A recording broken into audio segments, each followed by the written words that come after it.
Hi there, I'm Crista Hazell, and my ITL Jukebox question is, how can I motivate a reluctant child to learn a language?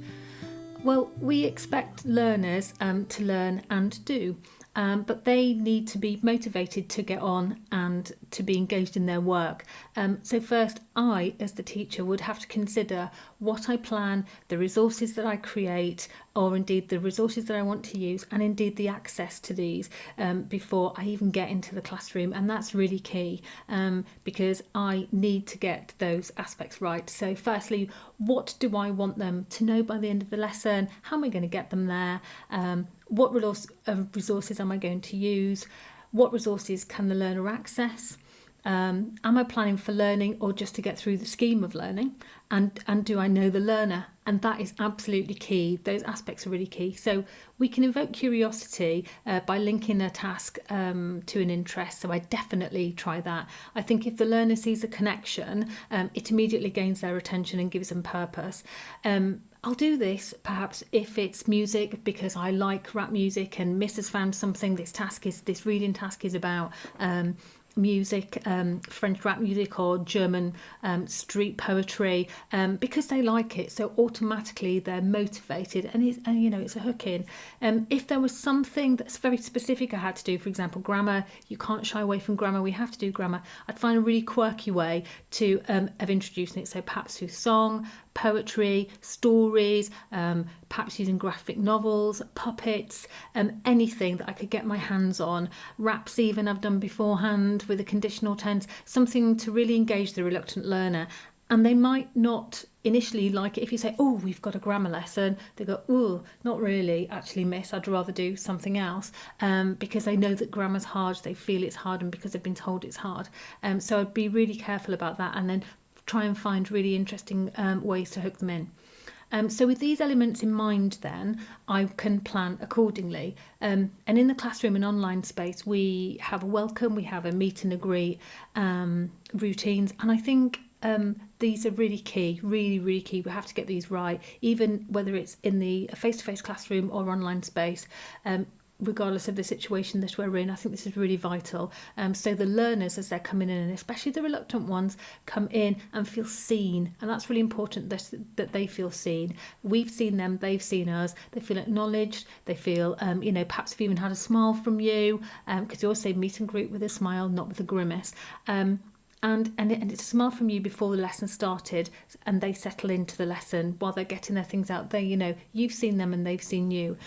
We can still do this online. I know some people like cameras off and things like that, but I think it's a really important thing to do, to just see your learners and make sure that they're there. You can see if they're in the right headspace. I know it's really tiny if there's 30, really difficult and challenging if there's 30 on the screen, and you can't zoom in on one in particular, but we really need to make sure that we do notice them, have a look at them, just check that they're okay and they're in the right state for learning. I'd also notice who isn't there by doing that meet and greet. We know who's not there then, and also who isn't on form today in a classroom setting, so I think it's quite important to do on an online setting as well. And then if I have seen that, I've clocked that, I know that then I can adjust my lesson activities, the order of things, etc., based on what I've seen. I'm not saying you have to do that, but obviously that's certainly something that we do in a face-to-face classroom, so obviously we want to make sure that we do that if we're online. So I'd want the learner to feel that the lesson wasn't just pulled off a shelf, generic worksheets, there we go. It's something that I'd planned. I know them, I've planned it for them, planned for progress. It's something that they can be a part of. It's something that they can feel success in. It's something that develops their language and skills, and that actually I cared about their progress because I'd hooked something in, whether it's something to do with music, something to do with a TV programme, something, a particular interest of theirs, something that I'd done. And that actually they feel that they could ask questions of me if they have any clarification questions or anything like that. And obviously they made progress within their language skills, whether it's grammar and translation too.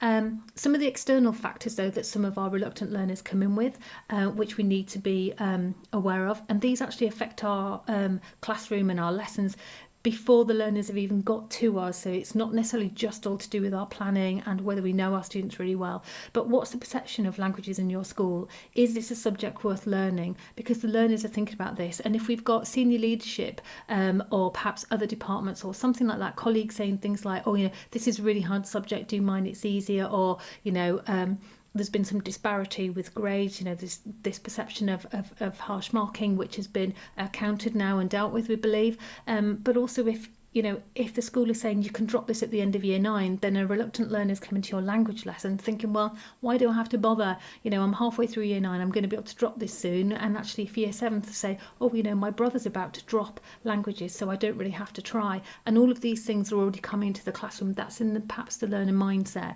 before they come to us, which adds to that reluctance, which hopefully our lessons can counter. But these are things that perhaps we don't always consider.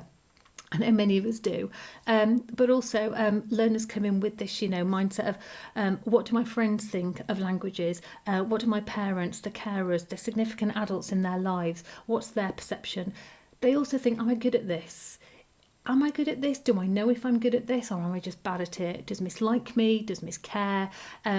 And what do I have to do to be good at it? Because actually, if it's easier to work harder in another subject and get a better grade, or seemingly they get better feedback, then actually that's also going to not engage them. So we need to be really mindful to counter that. And that's where that planning and knowing your students really well really comes in.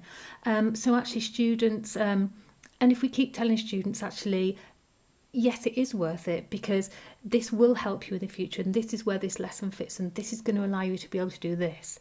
We want our learners to become confident global citizens who can compete, whether it's online or whether face-to-face, with other young people around the globe. And so a language is going to help them to do that. And obviously, if learners come into your classroom and you just tell them what to do and they sit down and get on all the time and they feel that they don't have any opportunity to have a say, does she listen to me? Am I allowed to ask questions?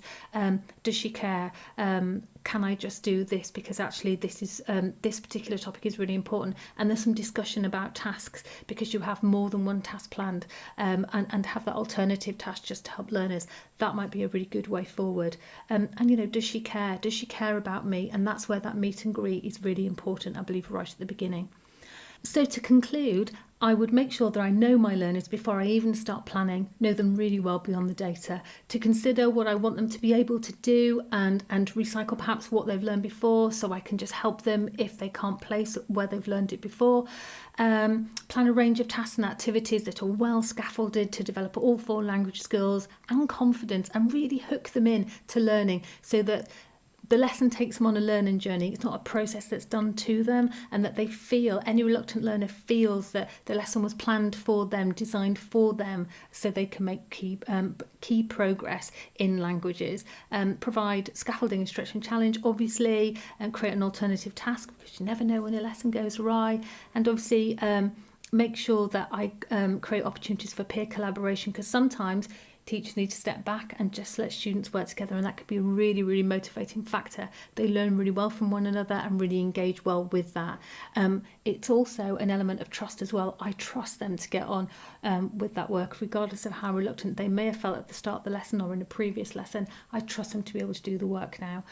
I would praise them, praise any engagement, and also praise the small steps of progress that they've made, because it's, catch them being good. I think it's always really positive to do that. Catch them being really good, and it just sort of, that nod, it can be credits, it can be praise, doesn't have to be in front of the whole class, but it's really nice for them to know exactly when they're doing well. And which leads me on to feedback. It's really important, if you've planned a lesson, you've planned a series of activities, and you expect learners to do the work, that we plan in for ourselves feedback to them. If you're a reluctant learner going to a lesson and you want to know that your teacher cares, one of the ways we can do that is not just acknowledging them in the front door and sort of keeping an eye on them during the lesson, but also making sure that we give timely feedback. And I know it's quite difficult in these challenging circumstances we find ourselves in, but I just think that element of feedback, this is what you're doing really well, this is what I really liked, I think just really it's just so wonderful for students to hear. It's really motivational. They feel like you are speaking to them, and some of them it really makes them sing, and that's just wonderful and a joy to hear and see. And then at least with that positive feedback, this is what I've seen, this is where you work really well, then you can direct their attention onto what they can focus on next to make further progress. And obviously track and monitor them. Keep in touch with the learner, keep in touch with home, just so they know that you're there to support them and that you care, and that a phone call home or communication with home isn't negative. It actually can be really positive as well. And at some point, not necessarily every lesson, I'd make sure that I asked opinion of the topics that we were doing, and just making sure that this was okay and this was accessible to all learners. Thank you so much for listening. Stay safe, stay well, and if you are interested in getting in touch, then do contact the ITL office.